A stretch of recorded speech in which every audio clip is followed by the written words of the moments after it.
Hey, what's up guys? Sir Emanon here, back with another episode of Road to 1000 Dueling Book Rating. Once again, I am playing with the Lunalight Orcust build. You guys can expect to see this deck quite a lot, especially because, this is the account that I'm using to test decks that I am intending on playing regionals at. So, yeah, definitely expect decks that I am at least considering, if not outright playing for events in the future. However, this is actually taken quite a while ago, and you will see some of the unfamiliarity in my card interactions in this match. But we are actually up against Gouki Orcust, which is a variant that actually topped YCS Portland this past weekend. Obviously at this time, which was, I think, right around when Rising Rampage came out, so quite a while ago. I was unaware of this, but yeah, this is actually very much a viable Orcust variant, as are many Orcust variants. So yeah, let's just go ahead and dive on in. So our opponent goes first. We don't open any way to stop his combo, and he has a Rhoda plus Hornet drones and an extender, so he has a connector plus like a bunch of other warriors. No Gokis in the opening hand. I don't think he was running a very big Gouki lineup, but pretty much it was there just to abuse rematch, which is still a ridiculous card, just in a vacuum. So he's gonna go Rhoda, chain drones, to go ahead and grab himself just the 4 warriors. I don't have any hand traps to stop his play, and my hand is quite good if I am able to pop off, which unfortunately this game I am not. He does actually pitch the Babel to peek at my hand here, and he decides just to select the Nessie. Once he sees my hand has Orcust in it, he doesn't want that Nightmare Engrave, so he just takes the 500 damage, and he goes to Isolde. And he searches just a random Gouki name with it. Him searching Suprix there actually just implies that he probably isn't running a very high Gouki count. He's not searching like Headbat or Scorpio, so probably just a very, very low quantity of Gouki names to benefit from the searches, obviously. So yeah, he's going to use the Near Space Connector here to bring back the Aqua Dolphin, so he has a second crack at the Dolphin effect, but not before using Isolde's effect to get the Auto Stretch.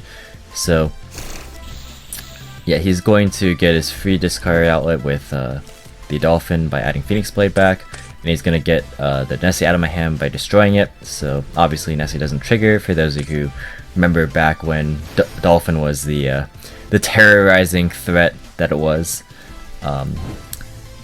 So yeah, he goes ahead and adds the Headbat off the Octa Stretch, so that he could just pitch it later if he wanted to. Obviously right now he doesn't have a Gouki name, so he can't do that, but that is an option later down the line if he so chose. But he instead goes for the to pitch the Headbat instead, and it's because he has DDR in his hand, so he has just free extension for how he wants to play out his turn. He's going to banish the Gouki names in order to add back the DDR, which he will bring back the Headbat with. Next he's going to link away all his monsters into Appaloosa. Well, not all of his monsters, but he's going to link with 3 materials. So this is on 3 negations, which is, quite a lot, especially for this kind of hand, which, now that he got rid of my Nessie, it's a pretty suboptimal hand. So yeah, he does actually add a rematch to his hand off of the Headbat, even though it's not currently live since he actually banished the Octa Stretch, but he was able to make the Appaloosa anyway, so not really a big deal in his part. He's able to just go full Orcust combo now. And that is all she wrote, basically. So banish Nightmare, banish Harp, summons Symbol Skeleton. He goes ahead and summons the Long Gear Suit. It brings back the Galatea with the symbol. Galatea will get the Crescendo since Babel's already in graveyard. And he will, I believe, overlay the Ningirsu. Yep, and attach the symbol back. And this is actually quite a strong field. It all depends on what my top deck is. It really has to seriously get me there. Something like a, like a Kaleido Check, or maybe just another Danger. Something that can really help me do stuff. And what do I draw? But I draw Yellow Martin. Now, the line of play could be to normal summon Martin and to simply crash it into the 2400 attack Appaloosa, and then try and perfume it back. But we know he has Crescendo, and we know that he knows what our hand looks like. And if he's smart to read the cards, he'll recognize that like Perfume being engraved is not going to be good for him, so he's just gonna banish it with Crescendo, like negate and banish it. If it just negated and destroyed it, we'd be actually okay with taking that line of play. But unfortunately, because it banishes, it won't go to grave, obviously, so these 3 cards are stuck in our hand, and we are unable to actually extend. So knowing this, we are just going to skip it up. Game 2, we obviously get to choose to go first this time. In these kinds of combo matches, it can somewhat just be very swingy and die roll dependent, which can be unfortunate, but also my lack of the matchup at the time did not help me. I did not play very many games between nationals up until actually just this week, preparing for regionals, so like I played some games sparingly on and off, but not really extensively, so I was definitely not in condition to like play optimally for sure. There are a lot of questionable decisions that I made in the first couple episodes here, but hopefully things will pick up. So he draws me after my Tenki, which kind of sucks because draw is sort of a hit and miss card. Because I am running dangers, it definitely is more effective. Had like hard drawn Tiger and was able to like go into a Zephyros. That would have been more ideal, of course, but it's not the case, and I don't really feel like using this Nessie even just to try and get a curious play. I just decided to go for a very like small Orcust play, if you will. So not discarding anything of high value off this Mermaid, just foolish goods. So like if he has Valor or Ash on the Mermaid, then that sucks a lot, right? But you do what you gotta do. And if you get drilled, like in that kind of hand, you just kind of gotta take the good with the bad. Sometimes drill just sucks, sometimes it's pretty good. So here it just like stopped a lot of my ceiling. Not a big deal though. Able to make Dweller against Orcust and Gouki's, so like he's not able to activate pretty much anything in his in most of his deck, like that he wants to achieve, that is. And this is again a list. This is the same list from the first 2 episodes, so I will refer you back to those episodes if you want to see the deck profile. But I was not running Long Girsu, so that will also explain some weird lines of play here with the Orcust combo. This is not typically how you perform this Orcust combo. So yeah, just a note there. Yeah, pretty much just Dweller Crescendo underneath under a draw is not too bad because I have good follow up. If I don't die this turn, which I'm fairly certain I can survive, we should be in the clear. And because he's playing the warrior stuff, his instant fusion target is Raijin instead of Thousand Eyes Restrict. So flipping the Dweller, I don't really care too much. It does make it so that his Twist Cobra can actually punch over it, which is kind of funny. But yeah. Here I'm a little surprised he doesn't try and go for an Orcust play of his own. Like he could have easily like maybe tried to go for Phoenix. Granted, like regardless, it would have been met with a Crescendo, but I guess he just wanted the extra card in his hand off the Isolde Search because he knew that I wasn't going to negate it. I risk him like maybe having more extenders than being able to make a second Isolde and using the second effect, so I never negate the search effect with this thing. Back from Gouki format, like the U-Link Gouki format. But yeah, I do negate obviously the second effect. It is interesting that he searched the Octostretch off the Isolde when he already had one in hand and he sent 2 equip spells. I'm not like super like familiar with his particular deck list and his game plan, but my only level 2 that I can think of is Headbat that he could reasonably incorporate into his deck. So I am curious to see what he would have gone for had that Headbat resolved. He could have maybe like went set and activate Shade Brigandine and go for like a Nightmare play, pitching like Octostretch and then Headbat searching a what is it called? A rematch. But he could have then just searched any other Gouki and just like sent 1 equip spell and summon the Octostretch instead. So I'm not entirely sure, but regardless, none of that is relevant because the Headbat never came out due to Isolde not resolving, so he's just gonna set Brigandine and pass. So I have like infinite follow-up here because I was able to hold the cards in my hand after he drolled me. So I have a Tiger summon, I have a Martin bounce, another Tiger. I haven't used Zephyros yet, so I can get access to that.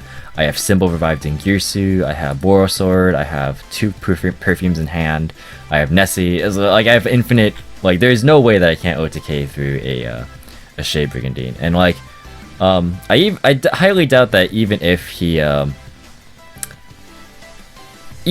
used his Octostretch effect, which I'm actually quickly reading it right now, and only the last effect of the Goukis are once per turn, so he can actually like use both the Octostretch to fade multiple instances of damage. But I think that even with the Octostretch effects in hand, which I mean, let's be realistic here, if he used both of them, he wouldn't have a follow-up for next turn. Even still, it would be far too much damage for him to deal with. I don't think I'd even make an optimal line of play. I like go for a weird play with Underclock here. This is me kind of just still feeling out what I want to do. I guess here I'm just fearing hand traps. I know he has an Octostretch in hand, but I don't know what his other cards are. Like maybe he drew a hand trap for turn and he's breaking on them. So I just go for Outer Entity Nyarla into Azathoth play. And this is where like you'll notice in my, I believe it was the first episode where I was so afraid to play around or to play into Ghost Ogre that I just didn't use the Nyarla. Here I like completely just do the opposite. So this is just me testing and seeing the limits. Ogre is a very popular hand trap this format, as we have seen, but like again, it is okay if you do get ogred, because it just means that your more important plays aren't getting hindered as badly. So I don't think it's too bad of a situation, and it is also possible that just ogre the Tiger straight away, which actually does kind of suck because of Martin like not getting the value that you want. But yeah, so you saw there, it was like basically just me being able to do whatever I wanted. I didn't even have to use like most of the cards. And you'll see here, he actually just opens fantastic. Gouki Warrior is like basically his full combo, and he has 1-for-1. So this is what Gouki Warrior can achieve. And again, I have no hand traps to stop him. So Gouki Warrior makes Isolde, of course, and then he is able to get double searches off the Isolde and the Twist Cobra. So the Gouki name searches the Headbat, and then the Isolde searches a different unused Gouki name. So then you go and summon Octostretch off the Headbat, or not off the Headbat, off the Isolde, and then use Headbat to target the Octostretch, pitching the Suprex, which allows you to utilize rematch later on. You get double searches here, so you can search rematch, you can search like another Gouki name, or you can just search double rematch like you did here. So yeah, he's gonna banish the Gouki name they can't summon due to Isolde plus the initial warrior he started with. And he's just gonna go rematch to double reborn. And he's just gonna go straight into Appaloosa for 3 once again.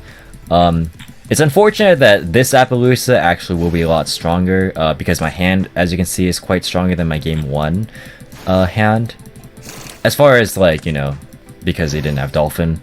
So yeah, if like I had to just deal with a game 1 board with like the Crescendo triple Appaloosa with Girsu, maybe I could have broken it, but you're about to see, like you see here that he has both the Crescendo and the Babel in hand already, so I have to deal with quite a lot here. I have to deal with the Girsu Send, I have to deal with triple negations off Appaloosa and a Crescendo, and I know that more than likely he's going to bluff set, you know, just whatever cards. Like, one of them could have been a Call by the Grave. I was half expecting it, but I was more focused on what I, you know, had in front of me. So his Girsu is free to send either whatever I summon to Appaloosa zone or just the other extra monster zone because of the way he configured his monsters. And this was, like, I believe just right when Appaloosa was released, and I wasn't familiar with, you know, I never really ran into Girsu protecting stuff quite often. I don't know, it just never really came up for me. Probably because I was playing Altergeist so much and I was cramming a lot of hand traps, so like the matchups never really got to this point. I would just Meliseek it away. But yeah, with this Girsu protecting the Appaloosa, it basically makes so that it covers for her weakness to battle, where like you'll see here I try and force like one Appaloosa negate and then try and like run it over in battle. So he's going to crescendo the Tiger after Appaloosa on the Greffer, which I mean I expected the Appaloosa, so it was fine. I also kind of expected the crescendo on Tiger. I was thinking, alright, this is pretty good. I forced out a decent amount of his stuff. Let's just kill this Appaloosa. And then not realizing that, you know, Dingyusu obviously can protect it. I am now very, very much aware of that, but at the time of recording this, which was, I believe, like, quite a long time ago, like, definitely at least, like, 3 weeks ago, I was most certainly not aware of this. So, not recording, just playing this game. But yeah, I grab another Tiger here thinking that, okay, we can maybe make something happen, but the problem here is actually this Longyusu, like, being a quick effect, because I could easily counter the Appaloosa by making Azathoth, but because he has Babel, Longyusu can just send the Nyarla, and then we're kind of back to square one, right? So, because he can negate Martin in Graveyard, that's not really a reliable way to actually access a rank 4, plus I don't have another Lunalight name in Graveyard anyway. So it's not like that's a really good, reliable avenue for me to try and navigate through this board. And his Dingyusu is stopping me from just like popping the Babel by some means. So like, Dingyusu is protecting his board very, very well. So here I'm like, yeah, I like try and pop it. He just Dingyusu protects it, doesn't have to use Appaloosa. So I bounce the Tiger for cost with the with Zephyrs, because it's actually a cost to return, like it doesn't target, it just straight up returns, and then special, and then if you do, take 400. So I actually got the Tiger back, which allowed me to get the Martin back. So I'm like, okay, maybe it's like one last ditch effort to try and make an Orcust play, and then like I'm not using the effect, so he reads right through it, and then he goes Longyusu to send. So like even though I played through quite a fair bit of interruption there, my hand wasn't necessarily good enough to combat his board. I boarded in, I would assume, like generic good going second cards like hand traps or other disruption tools going second, but as you can see, you know, none of these cards are side deck cards regardless, so unfortunate there. And knowing that I can't do anything, I pack it up. So unfortunately I lost in this series. Not too bad, and I apologize here if you can hear the construction outside of my window. That randomly just happened here. But yeah, we will be sustaining some losses in this series. We're not, we're not invincible.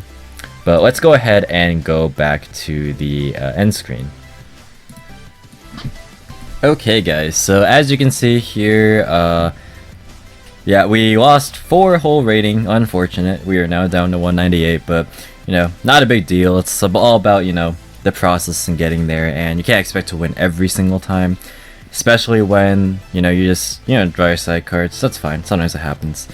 But I actually noticed a small error in my last video where I believe I had Tiger King in my extra deck, and it's actually Tornado Dragon, because I noticed, it's like, wait, why isn't my list containing Tornado Dragon? Because I was like switching it around, like, you notice this file is named differently. It's named Road, like, to designate it, and pardon the gross amount of decks I have here, but yeah, I have like literally 6 Lunalight drafts, and then I just have like a lot of stuff. A lot of this is from last format, by the way, and it's like coded weirdly for me, because I have weird forms of, it's not even really OC, it's just I like to organize stuff. But anyway, yeah, this list is the same as pretty much the other 2 episodes, but by now it's changed quite a bit, and I'm not going to quite reveal that yet because I do have a regional coming up tomorrow as of uploading this video. But yeah, I have a lot of ideas circulating in my mind, and deck building is kind of hard right now because there's so many powerful decks running about, and they're all very different in their coverage, so it's hard to cover for like the control decks, like the trap decks, Striker. It's hard to cover for like, Pure Thunder, Danger Thunder, like Crusadia, Guard Dragon Thunder, like Dragon Link with like Ib Turbo, conglomerates of like Thunder Orcust, like any Orcust variant, Pendulum, like Draco, like all these decks. There's like way more decks, but you know, you get the idea, right? There's too much to cover for, I feel, right now, and that's kind of like the bad thing about having a diverse format. It's very good from a spectator point of view, and it's very interesting, you know, like to watch. But as somebody who's trying to optimize their list, like, because I have several ideas of like specific meta calls that I want to make, but it's hard to make such meta calls if you are very much not guaranteed to correctly assess where things are at. So that's very scary. But yeah, overall, like, I guess immediate things like this sticks out as like not very useful in this sort of build. Again, like I've been saying this whole time, Long Girsu is like sorely missing. You could definitely say that Full Force isn't a very great card. Kaiju's are questionable. You gotta factor in Nibiru now and Dark Ruler no more, because those were not announced yet when I was constructing this list. Like Glanceo should probably be in there somewhere. You could argue for Red Reboot. You could argue for just a whole bunch of stuff like main deck hand traps, impermanence, Ash, Phantasme, Ogre. Ogre's pretty good. Like the extra deck also could be like more fusion oriented. The fusions are quite nice. Like as a fallback plan. Like the thing about this deck is like every engine, like so I view it as like three components, right? I view it as the Lunalight component, the like curious making component, if you will, and the Orcusts. And I think that like when one engine fails, you can fall back on the other because they're all so intertwined. And I do think Curious bridges a lot of that together, but it's like still not essential to make Curious every time.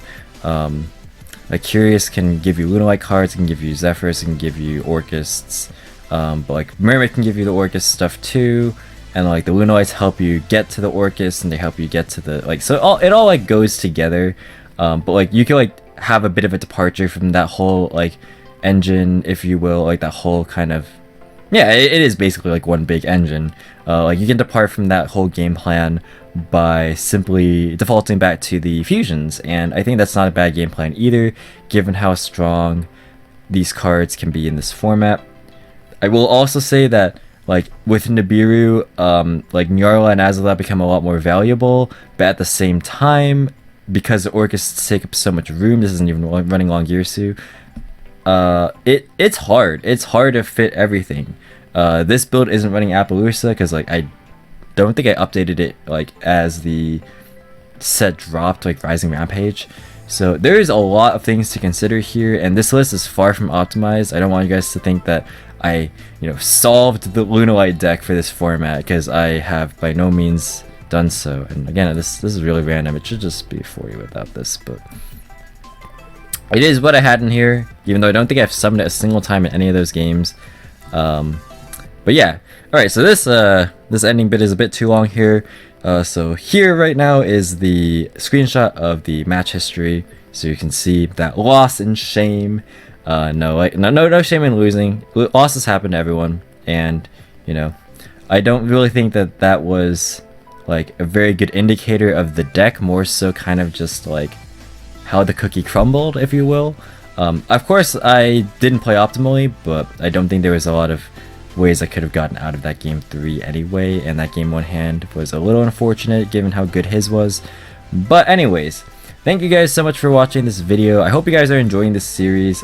Be sure to leave feedback if you are, or if you would like to, again, release suggestions as far as improvement is concerned. I am always down to hear your guys' thoughts. You guys have really been super awesome. I can't stress it enough. You guys have been super supportive. I really appreciate it, and I haven't done a hashtag in a while, so leave a hashtag wish Emanon luck at regionals.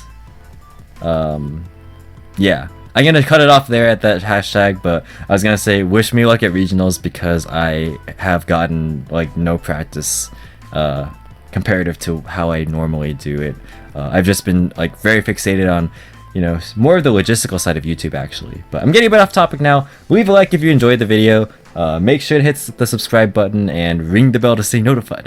No, actually, you should if you want to see new videos. So, But yeah, subscribe if you want to see similar content to this style of video. Again, this is an ongoing series, going to be Mondays and Fridays with new episodes being released on those days. Additionally, yeah, I've already said leave feedback, leave comments, all that good stuff, all that jazz. So once again, thanks guys for watching. Hope you all enjoyed, and I'll catch you in the next one. See you guys!